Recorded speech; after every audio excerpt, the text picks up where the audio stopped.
السلام عليكم ورحمة الله وبركاته. حبايبي، أحلى متابعين في الدنيا. فيديو النهاردة كواليس لأوردر جديد. الحقيقة انطلب مني 50 علبة من الرز بلبن.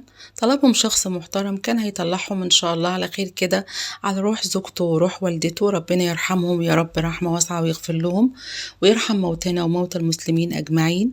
فالحقيقة حبيتكم تشاركوني الفيديو، وكمان عشان أقول لكم كده على كام تريكاية ممكن يكونوا مفيدين إن شاء الله على خير ليكم. طبعا يعني ما تنسوش ان احنا عندنا فيديو رز بلبن موجود على القناة، وبجد من احلى الفيديوهات اللي موجودة عندي، بجد بحب الفيديو ده جدا. اول حاجة واهم حاجة ان احنا نجيب الحليب بتاعنا من مكان مضمون.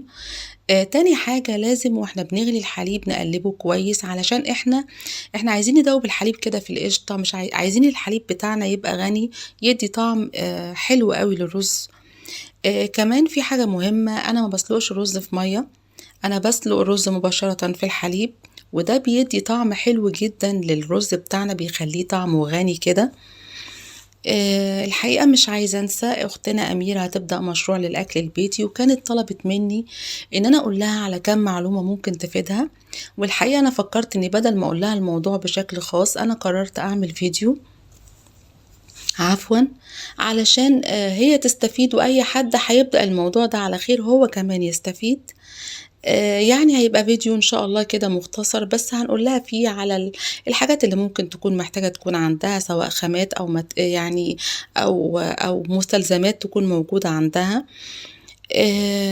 كمان عايزة أقول لحبيبتي، ويعني حد محترم جدا، هي بتاخد مني أوردرات، بتزعل جدا لما بقول لها ان انا يعني احيانا ببقى مشغوله غصب عني، وبتقولي ليه ما بتجيبيش حد يساعدك. انا لسه ببدا بقول يا هادي ان شاء الله على خير، ربنا يكرمنا.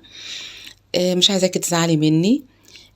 ده كان فيديو النهارده اللي بتمنى من قلبي انه يعجبكم. يا ريت لو عجبكم ما تبخلوش عليا بلايكاتكم الحلوه، شير للفيديو، اشتراك في القناه، واستنوني دايما في المطبخ مع سنة.